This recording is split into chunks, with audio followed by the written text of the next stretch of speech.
to another Silverbird Selection game review. This will be the first game I'm reviewing that has been chosen by you guys by voting at the end of one of my previous videos. So thank you to everyone that did vote, and remember that at the end of every video from now on you'll get the chance to vote for another game that I'll play in a future video.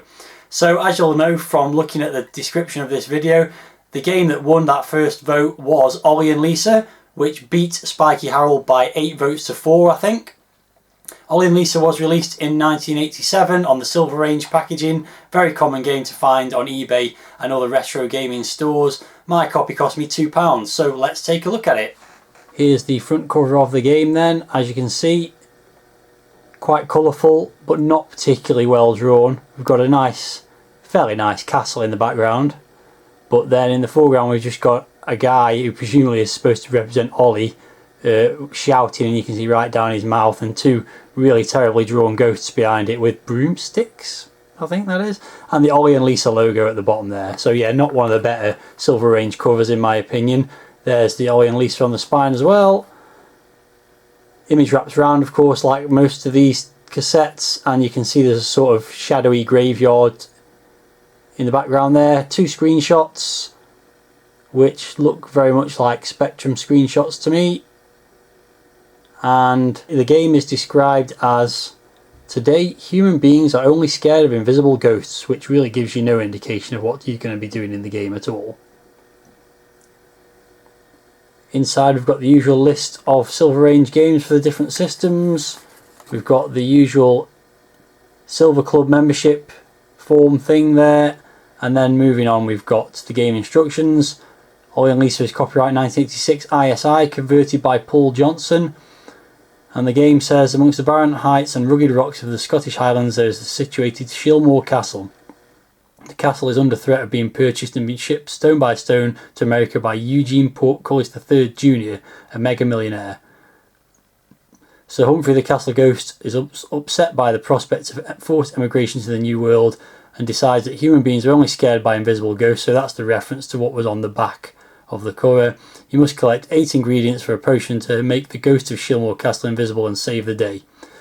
Strange premise for the game, but there you go. There's loading instructions, and playing the game it just says use a keyboard or joystick to guide Olli on his quest through Shilmore Castle. When the game starts, Sir Humphrey will tell you which item needs to be dropped into his cooking pot. You have to avoid other not so friendly ghosts on the way around the castle, and there will also be a time limit for each task.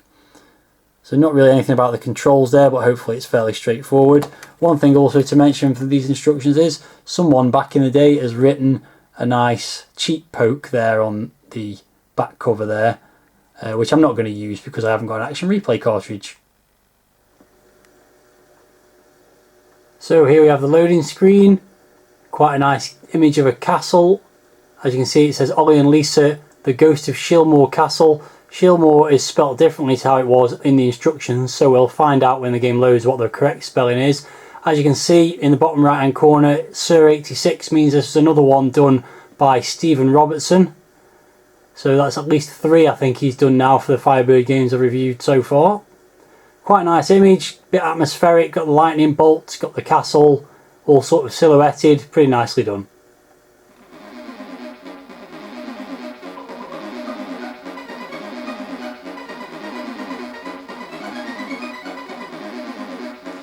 Okay, so here's the title screen, and as you can see, the name of the game is actually Olli and Lissa and the Ghost of Shilmore Castle. That's its full name, and it's Shilmore with 1 O, not 2, as was on the loading screen. So slight typo there, but I guess wasn't that great quality control back in the 80s. So title screen's quite nice, got quite a nice tune in the background, which I believe is a Ben Dalglish tune. And you can see the 3 characters, the 3 main characters, Olli on the left there, Lissa on the right, or maybe it's Lissa, I don't know, I'm calling her Lissa, and Sir Humphrey the Ghost, as mentioned in the instructions. Just the 2 options on the title screen, which are joystick or keyboard. It's already set to joystick, it's return to start, so let's get on with the game. So, the game starts, and in the top right corner you can see Sir Humphrey pacing, or I don't know if a ghost can pace when it's got no feet, but moving backwards and forwards, looking slightly worried. He seems to be sweating, he's got an upset sort of a face. You can also see, or maybe you can't see because it's kind of lost in the Spectrum-esque background graphics, you can see Lissa up there is stirring a big cauldron. So the idea of the game is to go and find the item that Sir Humphrey's just told you to find, which, as it happens at the moment, this is the only screen I can move around on. I can't move to another screen, so I've got to go and get that glowing item. Looks like a teapot or something on the bottom left of the screen. Take it up to the cauldron.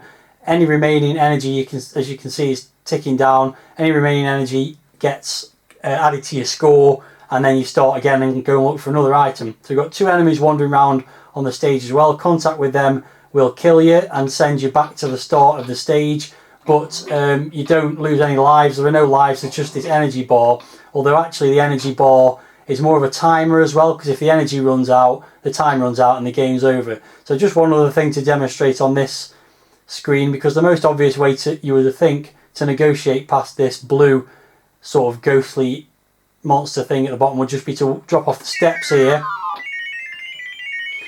but you can't do that because Ollie can only drop pretty much his own height or he dies. So that's the first thing you've got to deal with. So the only way to get past this thing is to jump over it, and it's got to be pixel perfect jumping.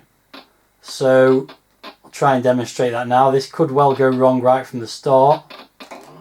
No, I've managed it. So I've got me item, go to the top of the stairs, avoid this thing. Easiest way to do that is just to not interact with it at all. Go to the top of there. As soon as you touch the cauldron, you get a kiss off Lissa, and your energy goes down and gets added to your score, and you move on to level 2. So the ghost just told me I've got to go and find another item. Clearly not on this screen. I can tell you now it's not to the left because there's nothing to the left. It will be on this screen here. Bottom right, you can see the diamond there. So I've got to negotiate past these 3 enemies and get to the diamond and then take it back. So I shall try to do that. So as I've already mentioned, the backgrounds are very... There goes a life. Doesn't go a life, sorry. There goes an attempt. So I get sent back to the beginning and have to negotiate the whole level again. So, as I was saying, the graphics very Spectrum-esque, clearly ported from the Spectrum this game. The main character sprite is just a single colour, nicely defined with the outline and everything, but still just a single colour. Most of the backgrounds are single colour or a combination of 2 sort of monochromatic colours. Clearly they decided to put a bit of effort into the enemies because they are more Commodore 64-esque. You'll see this happening a lot as I'm talking, is me mistiming jumps and landing on these enemies. So there's a bit more colour on the enemy sprites, only 2 or 3 colours, but at least there's some. Oh dear. Honestly, the jumping over these enemies, it has to be pixel perfect. It's really an annoying game.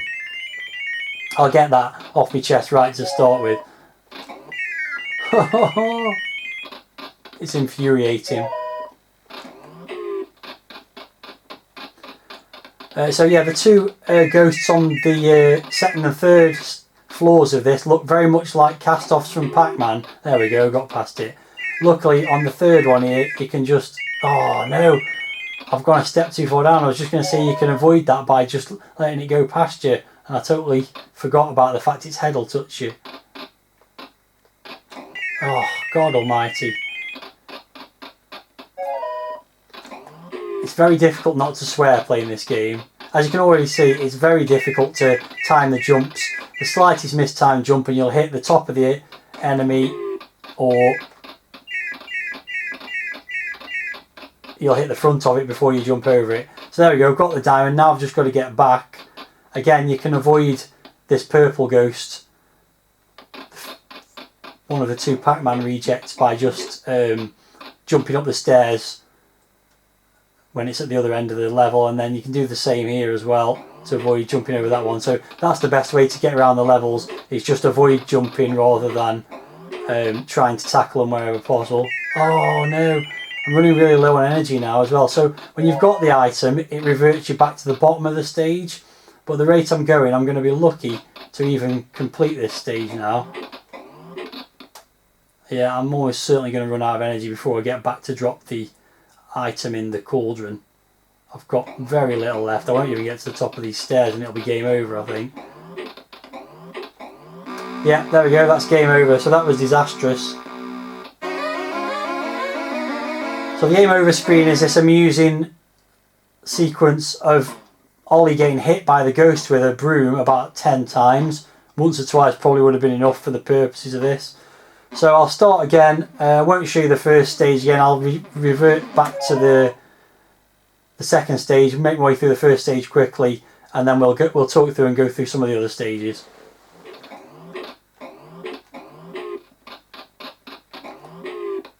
So I finally jumped over the red enemy there, and I'm on my way back to drop this item in the cauldron. As you can see, when you're hanging around, Ollie strikes a little pose. Let's just get this done first actually. So that's level 2 completed. Level 3, the ghost wants a bit of paper or something like that, and again it's go to the right of the screen, work your way through this level again, and now the gate at the end is open, and so you can go through there and continue outside of the castle.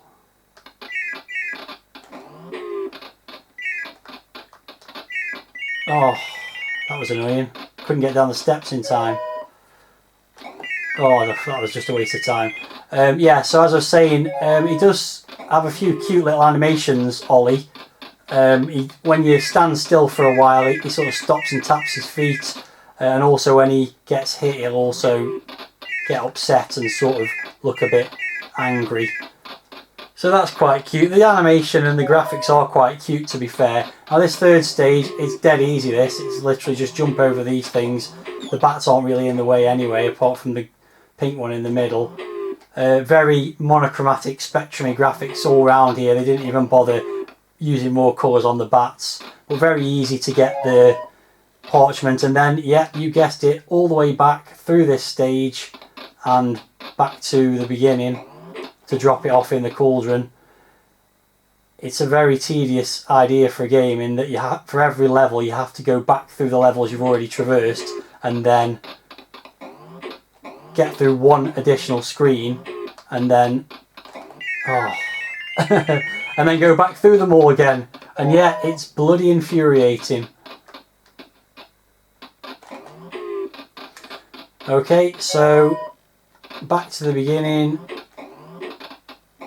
Just hang around here for this guy soon. I don't know what he is, by the way. It looks like he's a rat or something like that in a hat and trainers. Just a bit out of place in this castle with all these other spooky creatures. So there you go, that's level 3 completed. Let's move on to level 4, and as I've mentioned, now I've got to get a toadstool. Yeah, it's back to the right again and work my way through these screens. So here's the next new screen. This is stage 4 effectively. So it's a kind of creepy forest, I guess you'd say, with some spiders and a kind of wiggling worm that you have to jump over. Fairly easy to negotiate this stage, in fairness.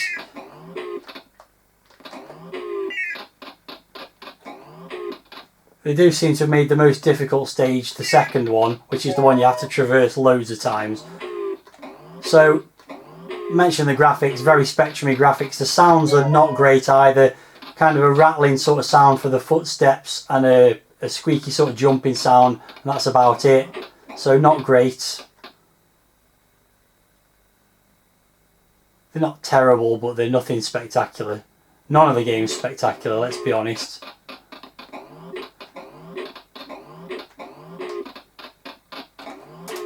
Wow, I finally managed to get past him first time. You do tend to get into it a little bit as you play. It gets a little bit more sort of instinctive as to when to do the jumps sometimes, and then other times it just gets really infuriating. So there we go, that was level 4 completed. And you know what's coming next? The ghost, he now wants a frog for some reason. So the idea of the game in total, by the way, is to collect 8 of these ingredients, which each of them presumably means keep going to the right, get past these things, and collect the ingredients and get back before your energy runs out. Oh, I'm making a right mess of this. This red guy, usually you can just jump over him if you time it just right. You can jump over him. There we go, just as he's approaching you. So that's what I've been trying to do. Not especially successfully. So again, I'll make my way to the next new screen and we'll see how we get on with that. Okay, so here we are on stage 5. You can see the castle's in the background. I've got a lake of some description to negotiate, a wriggling worm above my head this time, and then this blue thing to try and get past. And this is where it gets really difficult. Oh, although I've done it first time for a change. Got the frog. So yeah, you then got to jump past him back the other way now, which is similarly difficult, although I wasn't doing too bad there. Okay, this might take a little bit longer. I've never got back to the cauldron from this point on previous attempts, so let's see if I can do it this time. Nope, not with a jump like that, I'm not going to. Oh no, that was just not going to happen right from the start there. No, same there. I'll learn eventually. Right, let's just wait.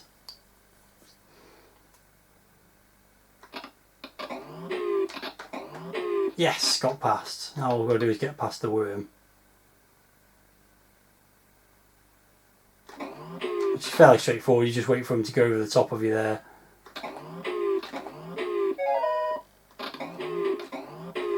So the easier stages got through fairly straightforward there, and then it's just my favourite, most annoying stage in the whole game to get past. Let's see if I can manage it. So the most infuriating thing about this game, and there are a few, but the most infuriating is the fact when you hit an enemy you get sent right back to the start, and that could easily have been changed. Just try and get past this guy. Yes.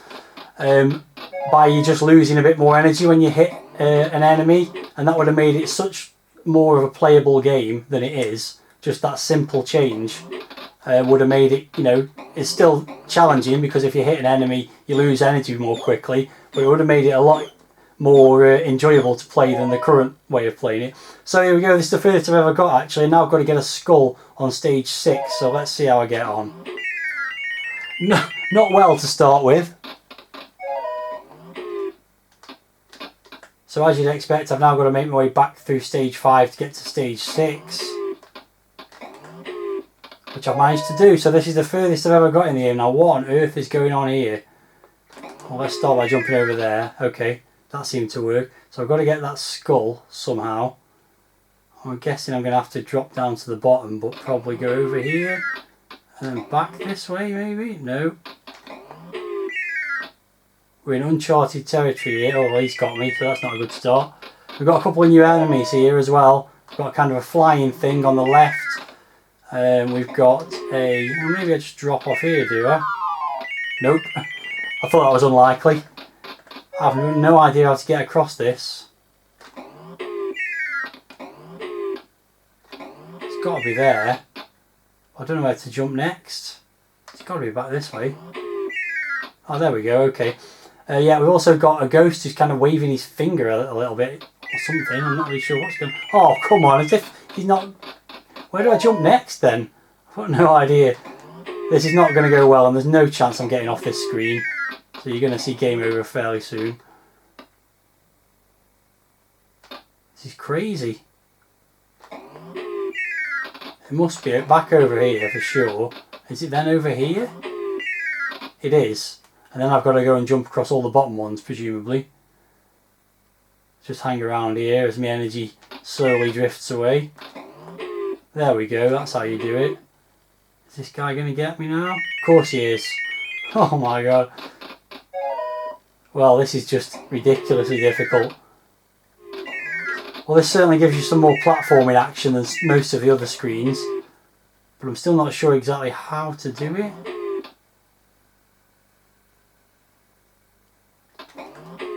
Oh, there we go. Okay, now back up the other side, presumably, without getting hit by this thing. How close does this get to me? All the way, of course it does. Oh.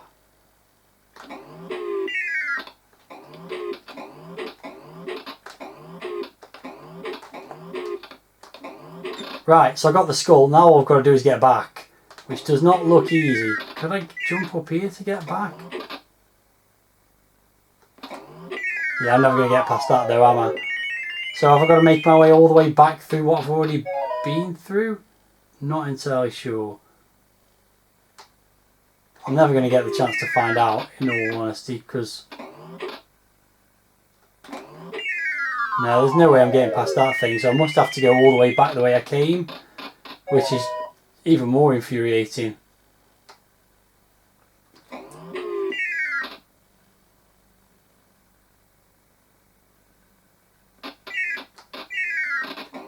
Yeah, I'm pretty sure that's exactly what I would have to do. Although, how do I get back down that bit? There we go, we'll never find out. Game over, which I can't say I'm upset about. So there you go, that was Olli and Lissa. Just see Sir Humphrey, or whatever his name is, smash Olli on the head again. Thanks for nothing, he's saying. Okay, so review scores. Packaging I'm going to give 5. Wasn't impressed with the cover art at all. Instructions were pretty vague as well. It didn't really give you anything in the way of controls. Presentation is very average as well. The loading screen was okay. The title screen music's alright. The title screen's got some cute characters on, but overall there's not much in the way of options. You don't see your high score on the title screen or anything like that. There's no high score table, so very limited options. So 5 for presentation. Graphics, well, they've got some charm to them, but they're quite obviously just ripped straight from the Spectrum version. There's been very little effort made to make them Commodore 64 friendly. Very boring monochrome backgrounds and mostly monochrome sprites as well, so I'm going to go 4 out of 10 for the graphics. Sound is reasonable. Again, this music on the title screen is okay, but once you get into the game there's just a couple of pretty boring spot effects, so I'm going to go 5 out of 10 for the sound. Playability, it's bloody infuriating. It's pixel perfect jumping, it's retracing your steps through the same levels over and over again. It's quite boring to play, fiddly controls, unbalanced as well, in as much as some of the screens are really hard to negotiate and some are really easy. But overall it's just not really a lot of fun, so I'm going to go 4 out of 10 for playability. That gives an overall score of 4.9, which is one of my lowest ratings I've given. I think there's only been a couple of others below 5 so far. Do I think it was worth $1.99? I think you can guess the answer to that is no. So if you've got any thoughts about Olli and Lissa, if you played it back in the day or you've played it recently and got any thoughts about it, let me know. I can't imagine anyone finds this a particularly enjoyable game, but maybe there's some masochistic sort of people out there who do like this kind of stuff, so who knows. Well, I can't say I'm sad to see the back of that game. At least that's another review done, another one out of the way, and time now for you guys to help me choose another game that I'll review in a future episode of the Silverbird Selection. So this time the theme is 80s action sports. Choice of 2 games, one of which is about BMXs and one's about skateboards. So it's BMX Kids or Cheap Skate are the 2 games you can choose from. One Silver Range, one Silverbird. Let me know in the comments which one you think I should play next time around. And of course I'll be back in a few days time with my review of the game that you guys have chosen within the last few days. So I look forward to playing that soon. I'll reveal it in due course. And if you've got any comments about the game I've just played, good or bad, hopefully bad in most cases I would imagine, then of course do leave me a comment. Thanks for watching as always. See you in a few days and it's bye for now.